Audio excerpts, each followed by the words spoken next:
Hola, en este vídeo vamos a explicar la dinámica de las autoevaluaciones en OpenEdX y para ello, bueno, tenemos una primera secuencia de aprendizaje y en la tercera unidad vamos a añadir una autoevaluación.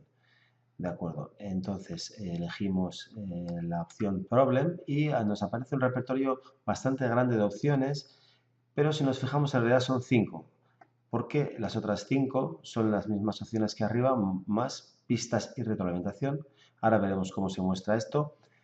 Y luego una tercera opción para hacerlo, digamos, por libre. Entonces elegimos la que sería la más común y se nos presenta una pregunta, un componente con una pregunta ya realizada. Vamos a ver, entonces tenemos que editar y lo que tenemos es bueno, vemos que tenemos un código tipo Markdown, es decir, una codificación simplificada, y luego además tenemos un editor. Y en este editor volvemos a tener los tipos de preguntas que antes nos han ofrecido, todas las opciones las volvemos a tener aquí. Bueno, ahora vamos a ver cómo funciona esto, aunque la recomendación es que hagamos una pregunta por componente. Bien, entonces vamos a hacer una copia y pega para reemplazar estas cadenas de texto. La primera la podemos eliminar porque es un texto explicativo y después ya empezaremos pues, a copiar las opciones. De acuerdo, ya tenemos copiado las cadenas de texto que nos interesaba y ahora podríamos ya guardar este texto, esta pregunta. Bueno, antes de hacerlo vamos a pulsar sobre esta bombillita y aquí nos dice que hay una corta explicación y esta explicación aparecerá al final. Una vez que se haya completado la pregunta, cuando es una especie de retroalimentación global, porque las pistas ya veremos son las que podrá pedir quien haga el cuestionario durante la realización.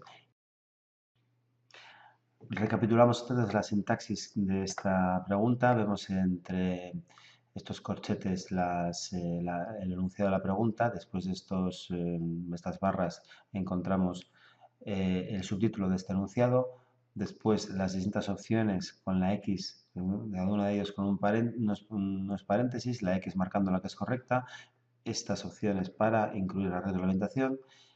Unas pistas que el estudiante podrá ir desvelando y una explicación que podemos obtener pulsando sobre la bombilla.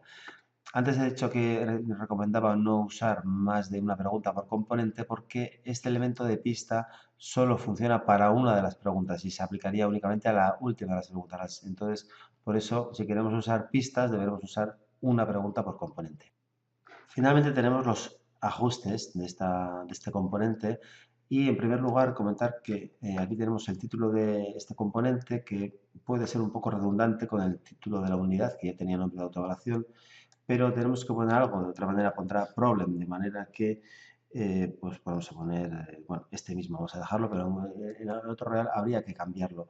Tenemos la opción de conectar con una API de MATLAB, no hemos trabajado este tema, máximos intentos, el peso en el conjunto de la secuencia, bueno, no, el peso dentro de la unidad, perdón, la opción de usar valores random, pero hay que programarlos, y bueno, las opciones, digamos, de cuándo van a ver la respuesta, en este caso, por defecto, cuándo se acabe el cuestionario, y bueno, esto resume las opciones que tenemos en este punto.